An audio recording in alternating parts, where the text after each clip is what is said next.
Buenas noches, gracias por brindarnos el honor de su sintonía en este martes 25 de febrero. Hoy nuevamente, el tema de Ismael El Mayo Zambada y su solicitud de repatriación a México fue tema de conversación en la mañanera, donde se dejó en claro que el gobierno mexicano ya solicitó su extradición. También se habló sobre las acciones en contra de los cárteles mexicanos y los sobrevuelos hechos por el gobierno de Estados Unidos. Desde julio del año pasado, cuando ocurrieron estos hechos, en forma inmediata, el Gobierno de la República y por lo tanto la Fiscalía iniciamos un procedimiento por una serie de delitos que se cometieron en México. Pero no solamente iniciamos ese procedimiento del cual ya hemos hablado, iniciamos un procedimiento de extradición. Hemos insistido en 4 ocasiones ante la administración anterior del gobierno norteamericano y no hemos tenido respuesta. Es decir, el procedimiento al que se refiere esta persona es un procedimiento que ya se cumplió. Ok, secretario, en las llamadas telefónicas que ha tenido en los últimos días con funcionarios de alto nivel de los Estados Unidos, ¿qué le dicen, qué alcances tiene esta designación de los cárteles, de los 6 cárteles mexicanos como grupos terroristas? Bueno, en la llamada que tuve con la Secretaría de Seguridad de Estados Unidos, por instrucciones de la presidenta, se le informó de los 4 ejes de la estrategia de seguridad que se lleva a cabo, de estos aseguramientos que se hacen, de las operaciones de alto impacto y de las organizaciones criminales que hay en México. Se les ha compartido también información, así como también ellos han compartido, para lograr la desarticulación de estas mismas. Ellos los pueden designar en su país como quieran. Para nosotros ya eran organizaciones que desde antes eran prioridad para nosotros. ¿Su gobierno tiene más información sobre el incremento de estos vuelos y la zona específica en donde se están enfocando esta operación? Debemos decir que en un primer término no se ha violado la soberanía del espacio aéreo nacional. Estas aeronaves, cuando llegan a volar, únicamente complementan el trabajo, la información que se tiene en México, complementan los instrumentos que tenemos, un sistema de vigilancia aéreo también muy importante de similares características, y eso es lo que hacemos. Justamente dijeron que no se estaba violando el espacio aéreo con estos sobrevuelos, sin embargo, que no podían ni descartar ni confirmar que se estuvieran realizando actividades de espionaje en territorio mexicano. ¿Podría confirmar o descartar que se están realizando estas actividades? No, nosotros no nos podemos basar en suposiciones. No es que yo afirme o niegue los hechos, no hay ningún indicio de que hayan violado el espacio aéreo nacional. ¿Y sobre labores de espionaje tienen información, hechos contundentes que puedan confirmar o descartar que estén realizando actividades de espionaje? No hay ningún indicio al respecto. Otro de los temas que se habló en la mañanera fue la declaración hecha por Donald Trump asegurando que los aranceles para México y Canadá seguirán adelante, lo cual la presidenta Sheinbaum dijo que su gobierno ya tiene contemplados varios planes ante esta advertencia. Si uno escucha lo que dice el presidente Trump, habla de lo que él llama la reciprocidad en los aranceles, en las tarifas. Nosotros no tenemos ninguna tarifa entre Estados Unidos y México. Si llegaran a ponerse las tarifas, pues obviamente habría que hacer un redireccionamiento, si es el caso, de lo que producimos que se exporte a otros lados. Si llegara a ocurrir lo de los aranceles, pues también tenemos, como decimos, plan B, plan C, plan D, plan E. Vamos a otra información. ¿Se acuerda que aquí en Milenio le dimos a conocer la información respecto al secretario técnico de la Secretaría Ejecutiva del Sistema Nacional Anticorrupción, que había sido removido de su cargo por corrupción, justamente, y que él salió a decir que no? Hablamos de Roberto Moreno. Bueno, pues ya presentó formalmente su renuncia. Arturo Ángel, colaborador de Milenio, cuéntanos. Hola, ¿cómo estás, Pedro? Muy buenas tardes, noches.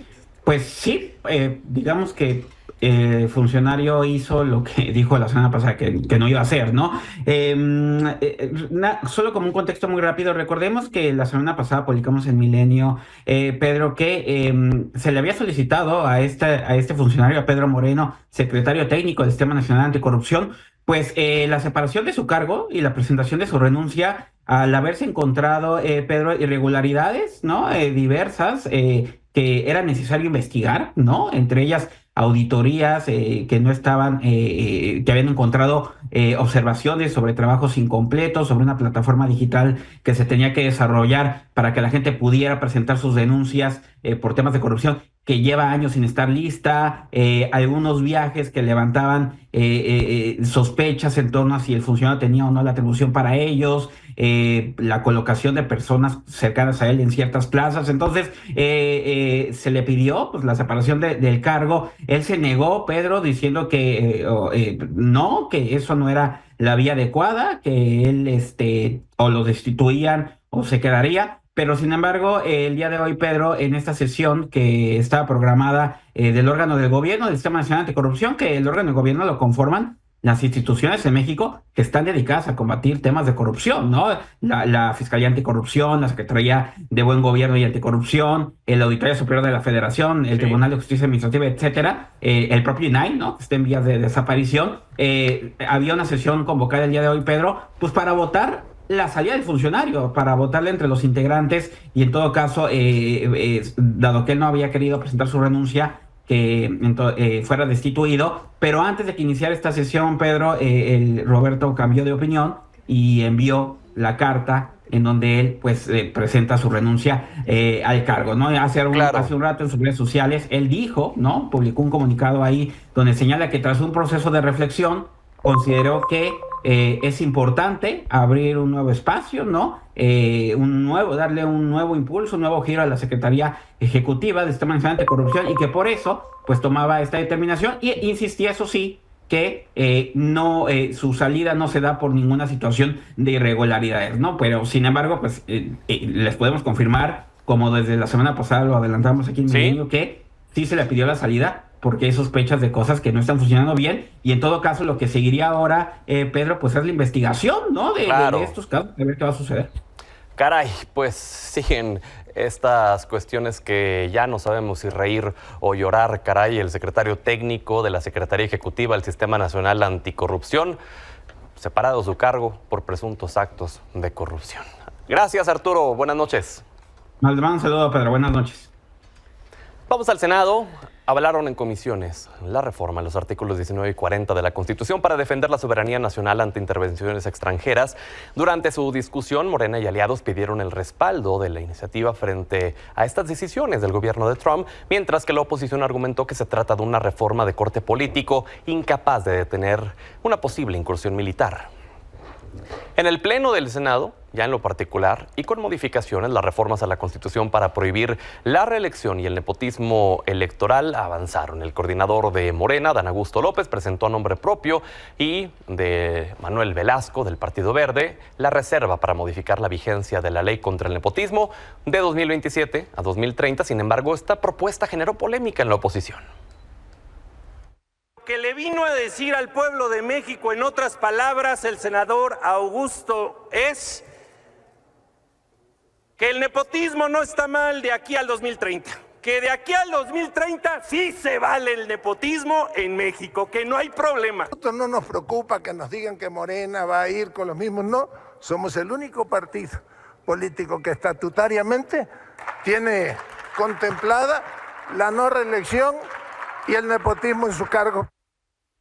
Bueno, y en otro orden de ideas, a través de un oficio entregado a la presidencia de la mesa directiva del Senado, Miguel Ángel Yunes Márquez formalizó su incorporación a la bancada de Morena, a pesar de que su adhesión al partido está todavía pendiente de análisis por la Comisión de Honestidad y Justicia, debido a que al interior de Morena algunos legisladores no están de acuerdo con su incorporación, como la senadora veracruzana Raquel Bonilla, quien precisamente tras la lectura del comunicado durante la sesión del Pleno pidió a la mesa directiva que suspenda la incorporación de Yunes Márquez a Morena debido al procedimiento iniciado por la Comisión de Honestidad y Justicia.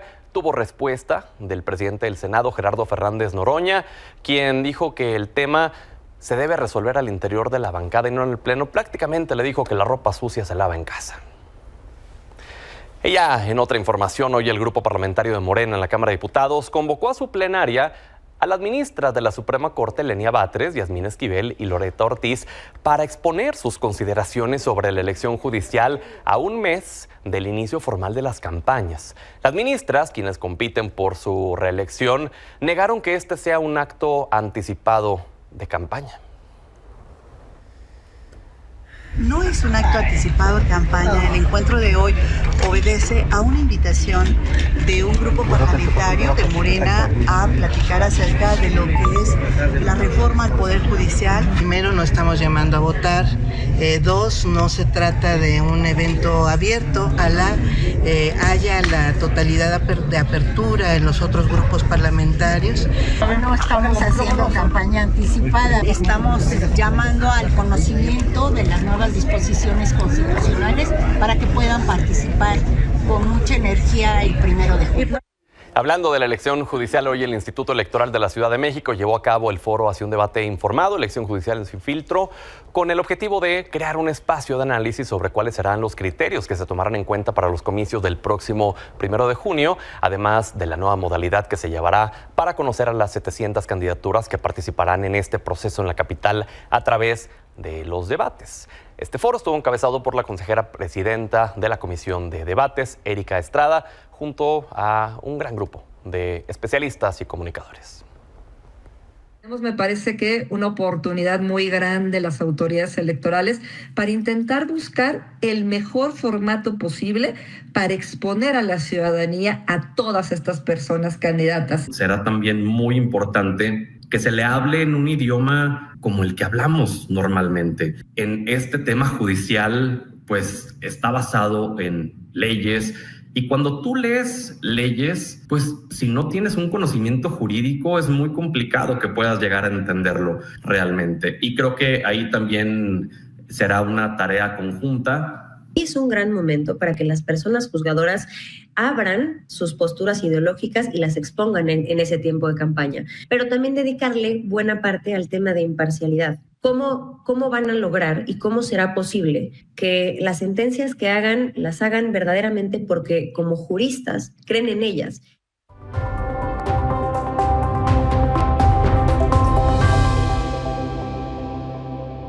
Muchos temas de los cuales platicar en esta mesa de Punto Medio con Carolina Villano, senadora y secretaria general del PRI, Giovanna Bañuelos, vicecoordinadora de la bancada del PT en el Senado, Sacil de León, vicecoordinadora de la bancada de Morena en el Senado, y Laura Ballesteros, diputada federal de Movimiento Ciudadano. Bienvenidas, qué gusto que estén por acá. Buenas noches, Pedro. Hola, buenas noches. Buenas noches. A ver, antes de que pasemos a todos los temas que se dieron especialmente en lo que concierne a que en comisiones se aprobó ya la reforma al artículo 19 y 40, que prácticamente busca que no se dé este injerencismo, la violación a la soberanía, que la oposición dice pues no modifica nada y no ayuda a resolver el problema de fondo. Seguimos con el tema Yunes, Sacil. Ahora se incorpora a la bancada de Morena, a pesar de que el propio partido como tal todavía no resuelve. La Comisión de Honestidad y Justicia si le otorga o no el que esté como militante del partido. Esto provocó que una de las senadoras de Morena, la senadora Bonilla, pues dijera, pues ¿cómo es esto posible? ¿Cómo lo estamos recibiendo sin todavía tener una resolución de nuestra propia comisión? Y Noroña dijo, no, a ver, espérate, esto es ropa sucia, esto se lava en casita, no se lava en el pleno, no se expone en el pleno. ¿Qué pasa, Sacil? Entonces, ya con esta decisión de incorporarlo a la bancada, podemos inferir que la comisión dictaminará lo mismo y que entonces es solo una cuestión de tiempo y quizás hasta de taparle el ojo y simular y que Yunes terminará en Morena. Mira, Pedro, primero comienzo diciéndote que respeto mucho la opinión de la senadora Bonilla, pero que hay espacios en donde puedan dar a conocer los argumentos que tienen, y no es precisamente en el pleno del Senado. El compañero ya tiene un buen rato aprobando y apoyando las reformas constitucionales de nuestro movimiento, y no quiero defenderlo, nada más quiero dejar claro que hoy la misma presidenta de la República, ayer u hoy lo dijo, pues será la misma Comisión de Honor y Justicia de nuestro movimiento quienes determinen qué habrá de pasar con el senador. Hoy forma parte de nuestro grupo parlamentario, ya es un acuerdo tomado, y bueno, hacer un llamado, como lo hemos hecho todos los senadores y senadoras, a que busquemos la unidad del grupo parlamentario, que falta mucha tarea legislativa por sacar y que pues no nos compete a nosotros decidir si un senador es bueno para nuestra bancada o no, que se lo dejemos a nuestro movimiento, que nuestro movimiento determine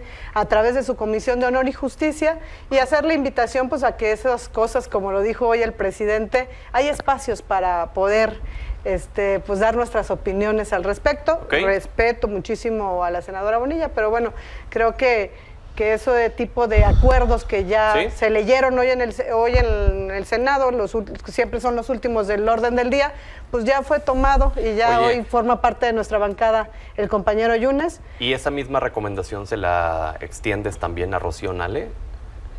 No, bueno, que esperemos que el movimiento decida. O sea, la ropa sucia se lave en casa y que no se abone a la división. Ella estuvo en todo su derecho y se manifestó. Y a la militancia de Morena en Veracruz, que todos los días ha estado manifestando también. Pues que esperemos que determina nuestro movimiento. Yo creo que va a tomar cartas en el asunto. Yo creo que eso, se lo debemos dejar a ellos y que tendrá que tomar cartas en el asunto para ver qué sucede con el compañero. Hoy por hoy es parte de nuestro grupo parlamentario. Hoy por hoy está del lado correcto de la historia y está votando estas reformas constitucionales para apoyo y para el bienestar del país, de las mexicanas y de los mexicanos. Ya se le sumaron otros legisladores como Cintia López Castro. Es decir, digamos, si nos vamos a los números como tal, si no tienen a Yunes, siguen aprobando con mayoría calificada, ¿no? ¿No les resta más de lo que les suma el tenerlo? Nosotros invitamos a los legisladores que piensen como nosotros y que estén sumados a este segundo piso de la transformación que encabeza la hoy presidenta, la doctora Claudia Sheinbaum Pardo. Si nos sobra la mayoría calificada, nos falta, no es cuestión de números, Pedro, es cuestión de voluntades y de afinidad. ¿Qué opinas de esto, Caro? Bueno, me parece, mira, yo conozco a morenistas a los que respeto, porque defienden valores, principios de manera auténtica, congruente, y yo creo que ellos evidentemente merecen respeto. Independientemente que este es un asunto interno de Morena, sí me parece que queda muy claro que Yunes encarna la corrupción, el nepotismo, encarna pues todo eso que dicen combatir. Entonces sí me parece incongruente que reciban en sus filas a alguien que personifica perfectamente todo eso que juraron combatir y que prometieron combatir, incluso en campaña, y lo siguen haciendo. Yo en lo particular creo que es una incongruencia y que finalmente, pues, las bases morenistas que realmente creen en lo que han postulado, pues tienen derecho a expresarse. Y si tienen honor, realmente, como dicen en su Comisión de Honor y Justicia, pues harán justicia con honor, ya lo veremos, aunque yo creo pues, que ese es puro cuento. Te hago la misma pregunta, Giovanna. ¿No les resta más el tener a Yunes en las filas de la Cuarta Transformación, teniendo ya números de sobra holgados para poder sacar la mayoría calificada? Yo con respeto te digo que creo que se ha hecho un gran escándalo respecto a dos actos recientes que ha hecho Yunes, el de su afiliación, que es una competencia estricta del partido Morena, si la admite o no la admite, y el de la formalización de algo que está sucediendo desde el pasado mes de septiembre. Pedro, lo digo con profundo respeto. Pero es que no es una exageración desde el momento en el que es presuntamente un delincuente que lavó dinero. Digo presuntamente porque serán las autoridades. Pero no, la propia Morena. Rocío Nale en la campaña lo ha señalado de presunto delincuente, entre otros delitos. Entonces, digamos, este escándalo no es porque se fue a Morena, es porque están recibiendo a un presunto delincuente. A mí yo no comparto en principio, yo creo que la decisión, como ya se ha señalado, de si aceptan o no su militancia es un tema estrictamente de Morena, que no es mi partido, aunque somos aliados, y el que se adhiera o no a un grupo parlamentario es una decisión colegiada de los integrantes de su bancada, y ya ha tenido una convivencia de por lo menos 5 meses con esta bancada, Pedro. Entonces, hoy simplemente se formaliza la solicitud de pertenecer a una bancada que en los hechos, desde el pasado mes de septiembre, pertenece. Muy bien. ¿Qué opinas, Laura? Pues yo creo que ya no haya ni cómo tragarse este sapo, ¿no? O sea, es decir, bueno, sí, ya se adhirió a la bancada hoy, o ayer, y ya esto ya venía sucediendo, pero pues la realidad es que todo esto se desencadena porque lo afilian a su movimiento político, a su partido político. O sea, digamos que la crisis para ellos, no para el país, la crisis para el país se detona cuando él decide traicionar el voto de las y los veracruzanos, a quienes salió a decirles que los iba a defender en contra de los abusos de Morena, en contra de una reforma tóxica, una toma agresiva al Poder Judicial como le estaba planteando Morena, y decide traicionar a su electorado y pasarse a Morena. Esa digamos, nivel de toxicidad que solo los yunes pueden manejar, se lo va a cobrar y le va a pasar la factura al pueblo de Veracruz, a ellos y ahora a Morena. Por eso está tan preocupado Morena en Veracruz y todos los legisladores alrededor del movimiento, porque saben que electoralmente les pega el tiro de gracia, más allá de que no coincidan con ellos, no les alcanza para lavarle las culpas y van en caída en las preferencias electorales. Entonces, primero hay una gran traición al pueblo de Veracruz con su voto por parte de Yunes, papá de Yunes, hijo, porque pues luego ya no sabes quién está haciendo ahí qué, para su voto y su electorado. Y por el otro lado, pues llama mucho la atención que incluso la presidenta de la República, fíjense lo que estamos viendo, la presidenta de la República está saliendo a declarar sobre una persona, si se va a afiliar al partido político, ¿no? Que cuando tiene cosas más importantes. Por supuesto, porque se lo preguntan. Tiene una explicación. Laura. La explicación precisamente es que es el voto que les permitió la toma agresiva al Poder Judicial por parte de su partido político. Y la ausencia de un miembro de tu partido. Eso también, es, claro, ¿no? que fue prácticamente su padre secuestrado no, y que no lo han podido aclarar por parte del comprobar hasta el día de hoy el Entonces, senador creo que hay que dejarlo de manera muy clara. Cierto. No saben cómo tragarse este sapo y ahora sacan incluso a su presidenta de la República a tener que lavarle la cara a un movimiento nacional. Se lo preguntan en la mañanera. Todas las la mañanas presidenta tiene de la un diálogo comisión franco y abierto con los medios de comunicación. La presidencia de la Comisión de Hacienda era de un paisano mío, de Cuauhtémoc Ochoa. Se la quitaron para dársela a Yunes. Yo te puedo asegurar que en esa bancada lo nombraron vicecoordinador. Hay gente más valiosa. No, sí se la quitaron. Ante la licencia del senador es más importante la Comisión de Hacienda.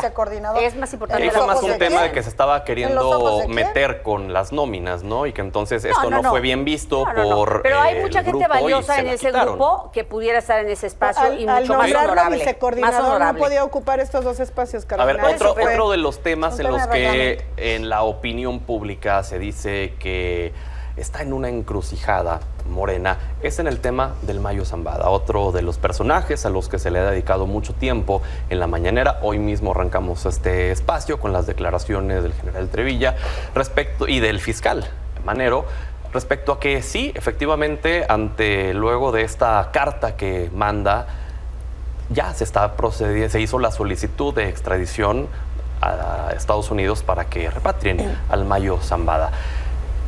¿Cuál es la posición en la que está el gobierno en torno a este caso, Sacil?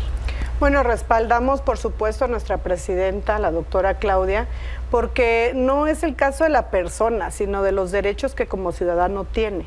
Y en el respeto a los acuerdos internacionales es un procedimiento que se tiene que hacer, porque así corresponde. No se trata de quién se trate, sino del ciudadano y lo que tenemos que hacer como soberanía para defender a nuestros connacionales. Es un trámite que se está haciendo, que hoy informó el fiscal que se ha solicitado por 4 ocasiones y que, bueno, seguimos esperando la respuesta del gobierno de Estados Unidos. No es proteger como la oposición ha querido transgiversar o malinformar a un delincuente, es algo que se tiene que hacer porque así lo estipulan los acuerdos internacionales y que lo estamos haciendo como corresponde, como cualquier otro ciudadano, le tocaría a nuestra soberanía defenderlo.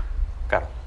Mira, yo creo que es muy lamentable este abogado que defiende narcos que hoy esté en todas las fotos con los principales líderes de Morena y hasta con la presidenta, Claudia Sheinbaum.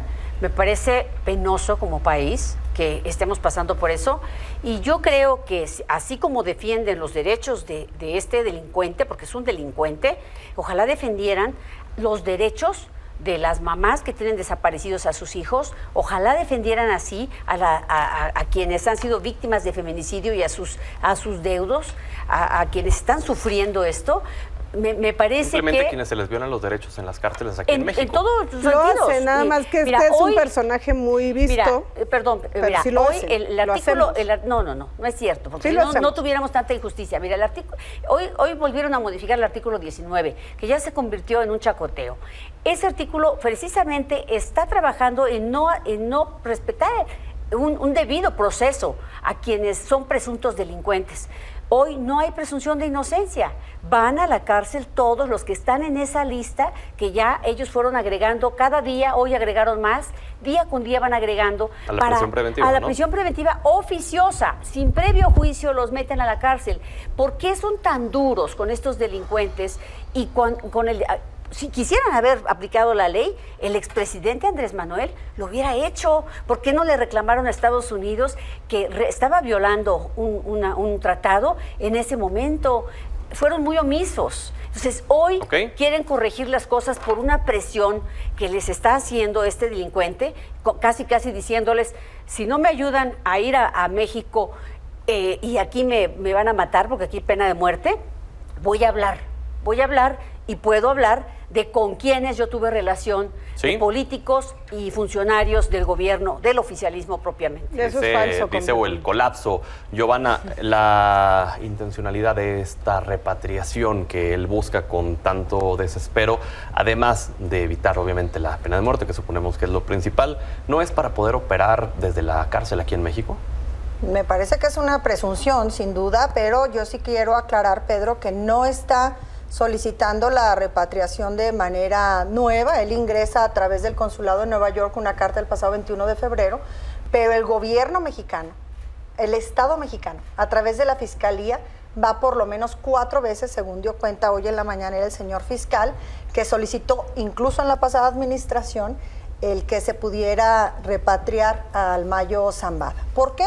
Por el simple y sencillo hecho de que es un nacional mexicano, de que el Estado mexicano tiene tratados internacionales en materia del proceso que debe de llevar cualquier persona que defienda una eventual presunción de inocencia, y que nosotros necesitamos adherirnos a estos tratados internacionales. Está por lo menos 2 o 3 que te puedo señalar, pues el tema del Tratado de Viena, la Convención de Viena, los tratados, la Convención Interamericana de los Derechos Humanos, el Pacto de San José. Muchos de ellos hablan de los compromisos que el Estado mexicano adquiere y que evidentemente también tiene derecho a solicitar con el simple y sencillo hecho de que sean mexicanos. Eso sin esculparlo. Decir que el Mayo Zambada tiene 3 órdenes de aprehensión en nuestro país. En agosto del año pasado se la libraron, se está solicitando sobre este delincuente o presunto delincuente la repatriación, sino que se ha hecho desde muchos otros. Genaro García Luna, por ponerte un ejemplo, el Z40, el Z42, todas las personas que están detenidas. Ahora habrá que decir, en el caso del Mayo Zambada, en un proceso en el que institucionalmente nuestra presidenta ha solicitado por las vías democráticas que se informe los detalles de ese operativo, que a la fecha no le contestan, con mayor razón deseamos saber cuál es el futuro. Pero goza de derechos. La pregunta que muchos se hacen, Laura, es ¿por qué si había órdenes de aprehensión pues no se le capturó aquí en México? Y no nada más en esta administración o en la pasada, sino en todas las anteriores. 40 años Pero también fue operando. una violación a nuestra soberanía, cómo lo extraen Eso del no país. Dijo Andrés Manuel. Nada más Adelante, Laura. A mí me llama Nunca mucho la dijo. atención cómo ponen a todo el capital intelectual y de vocerías del régimen oficialista a operar para hablar a favor de la defensa de un narcotraficante en el marco de los derechos humanos, en el marco de los convenios internacionales, porque pues tiene todo el derecho también de pedir su repatriación, es un mecanismo normal, pero eso no lo hicieron, Pedro, cuando plantearon esta toma agresiva del Poder Judicial, que también viola los tratados internacionales que tiene México en cuanto a sus compromisos para la autonomía y la independencia del Poder Judicial. Eso no es importante. México puede violar esos acuerdos cuando se trata de la toma de Morena al Poder Judicial. Señala alguno, pero no toquen a los narcotraficantes, porque ahí sí estamos violando la Convención Interamericana de Derechos Humanos. Y estoy también en mi intervención pasada esto. me interrumpieron y Adelante, Laura. no pude expresar bien mis ideas. Gracias. Entonces, creo que aquí primero llama mucho la atención cómo toda esta maquinaria se detona en la defensa de un narcotraficante que además a todas luces tenía y tiene penas que purgar en México y en Estados Unidos. Mira, quiero recordar el caso del Chapo Guzmán, cuando en tiempos de Peña Nieto fue extraditado a los Estados Unidos, cuando pasaba esto también con los narcotraficantes colombianos, en un deterioro del Estado en aquel momento, que parece que vamos corriendo hacia allá por la toma también del narcotráfico hacia muchas instituciones, y allá lo extraditan y luego no pide el Chapo que lo repatrien para poder cumplir su condena aquí. Fíjense, quiero un poco retomar las declaraciones de Marcelo Ebrard en ese entonces, ¿no? Que dijo, vamos a ver si cabe en el marco de los acuerdos y los derechos humanos su repatriación, porque está cumpliendo una condena, ya tiene sentencia y tiene cargos, entonces no le veo posibilidades, francamente, pero lo voy a revisar con la Fiscalía. Entonces, pues yo creo que el tono del Mayo es lo que llama la atención, las amenazas hacia el régimen actual, y eso es lo que se tiene que estudiar. Si tiene cargos en los Estados Unidos, pues tiene primero que cumplirse su proceso allá. Por supuesto que tiene que cumplir. No vamos a caer en la politiquería de los abogados. Lo que sí nos interesa a Movimiento Ciudadano es saber de manera muy clara cuál es la política de este gobierno con los criminales, cuál es la política de este gobierno con las drogas y cuál es la política de este gobierno con las negociaciones / imposiciones de Trump. Nos queda una última intervención ya a manera de conclusión. 30 segundos, por favor, Sacil. Al Chapo sí lo extraditaron al Mayo, ¿no? Y en relación a lo de las fotos, pues bueno, unas campañas ocupan muchos días. Y este personaje, pues obviamente se encuentra en varios eventos públicos, con varios personajes de Morena en plena campaña, que uno pues no sabe distinguir. Los que hemos sido candidatos sabemos que una foto pues no se la podemos negar a nadie. Entonces, sin embargo, le otorgaron lo de un las reconocimiento, fotos, ¿no? bueno, pero creo que fue alguien del PAN.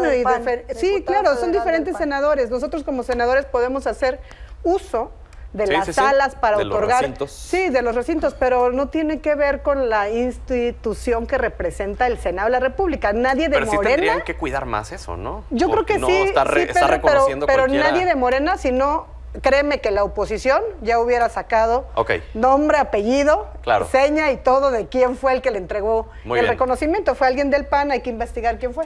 Mira, yo creo que Juan Pablo Penilla, que es el abogado, les da penilla. Yo entiendo. Y además no es solamente las fotos, son las fotos con el presidente de la mesa directiva de hoy de la Cámara.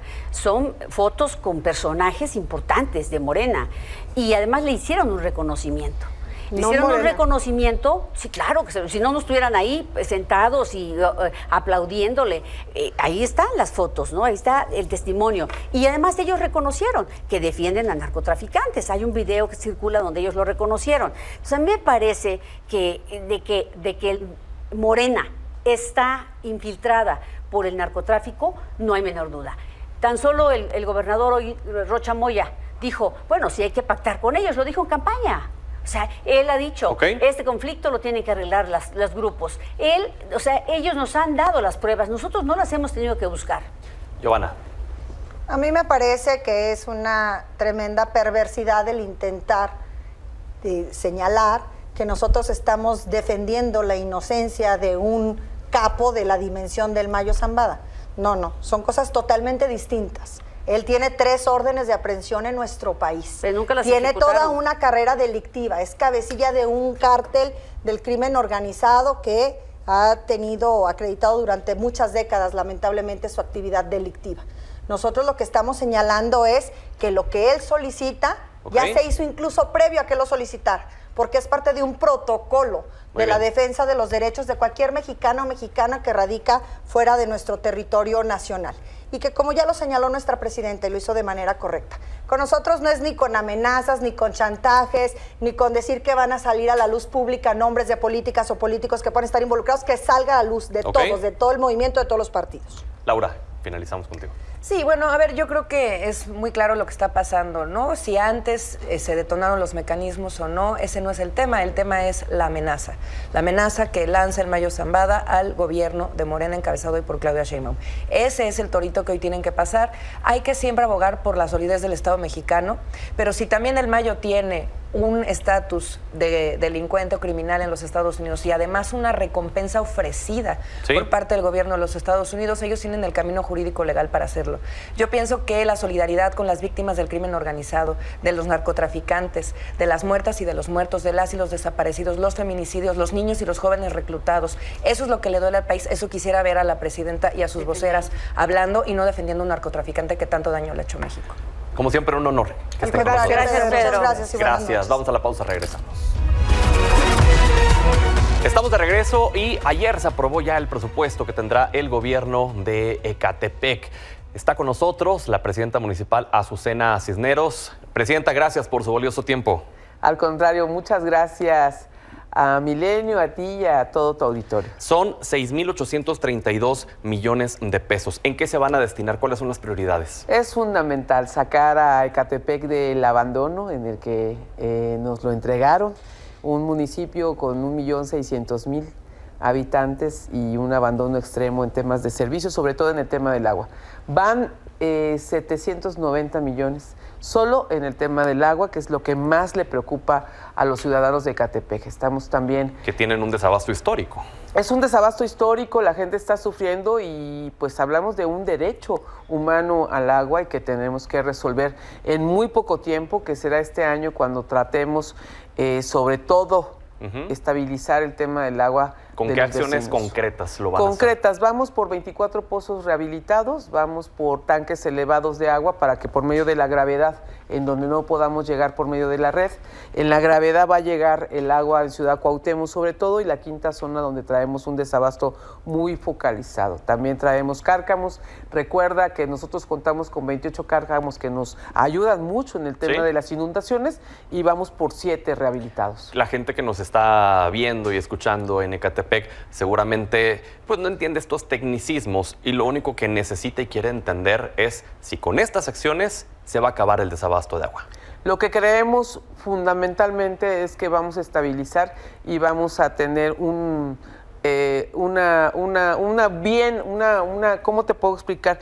Vamos a resolver el tema en muchos lugares, quedaremos en algún porcentaje mínimo, pero en general vamos a resolver el tema del agua. Otro de los temas principales que aqueja a la población de Ecatepec es sin duda la seguridad, que si bien es, digamos, un problema compartido, que siempre se terminan echando la bolita, hay que decirlo así, entre el municipio, luego lo que le corresponde al Estado y luego lo que es de instancias federales, en lo que corresponde a este presupuesto que se destina para el tema de seguridad. No, bueno, traemos un tema fundamental, que es el poder apoyar a todos nuestros policías y en armamento, en temas también de seguros de vida que no poseen, no tienen, estarlos también equipando en todos los sentidos. Un C4 que vamos a convertir en un C7 que va a ser único en el país, que tendrá inteligencia artificial, que nos permitirá también abatir temas como el robo de autos, extorsión, el tema de el asalto a transporte público. De transporte público, que son delitos muy altos que tenemos. Y bueno, pues trabajar las causas de la inseguridad, como es atender a los jóvenes, a los adultos mayores, a las mujeres. Yo soy la primera presidenta municipal de Ecatepec y por ende, por supuesto que el compromiso mayor es con las mujeres. Entonces estamos creando una red violeta, un APS, que tendremos un C4 especializado en atención a violencia. ¿Cómo funcionará esta aplicación? El próximo 9 de marzo están invitadas todas las mujeres para asistir a la explanada. Habrá mesas con monitoras para poder estarles ayudando a descargar una apps en Android y en Apple. Van a poder descargarla y desde ahí en tiempo real van a estar solicitando ayuda, que estaremos nosotros, me estoy sintiendo sola en un lugar, entonces nosotros la vamos observando y vamos dirigiendo el apoyo de la policía y de las redes de mujeres para que vayan escoltando. Entonces, las mujeres tendrán una aplicación para que se sientan seguras en Ecatepec. Que ahí también radica mucho la importancia de rescatar los espacios públicos, ¿no? Porque desgraciadamente muchos de esos espacios, pues incluso hasta terminaban siendo tiradero de cuerpos por parte del crimen organizado. Nosotros hemos ya rehabilitado varios de ellos, en uno sacamos 1,000 toneladas de basura. Para que tengan más o menos un contexto, pues cabe en el Estadio Azteca, entonces, y bueno, lo convertimos en un espacio seguro, en un lugar donde había ejecuciones, nos tiraban cuerpos, lugares limítrofes, y vamos por 45 espacios en estos primeros 100 días para rehabilitar y dar apoyo a jóvenes en conflictos con la ley, en temas de adicciones, en temas de mujeres, niños y adolescentes y por supuesto adultos mayores. Nos quedan 30 segundos y quisiera que los utilice para dirigirse a la gente y que la puedan escuchar en qué compromisos tal cual está usted asumiendo y que va a cumplir. que es un movimiento transformador lo que estamos encabezando, que no es un gobierno, que es un movimiento que con la gente estamos ya levantando este gran municipio, que lo vamos a transformar y que en un año habrá resultados en luz, drenajes, en el tema del bacheo, sobre todo el agua, y en el tema de la seguridad. La gente ha empezado a ver el cambio en 50 días que llevamos. Pues la invitaremos para seguir dando cuenta de estos compromisos y cómo van los resultados. Agradezco mucho y un saludo grande a los vecinos de Ecatepec. Gracias, Presidenta, por estar acá. Vamos a la pausa, regresamos. Regresamos solamente para agradecerle que nos haya brindado el honor de su sintonía. Que tenga una excelente noche. Nos vemos mañana.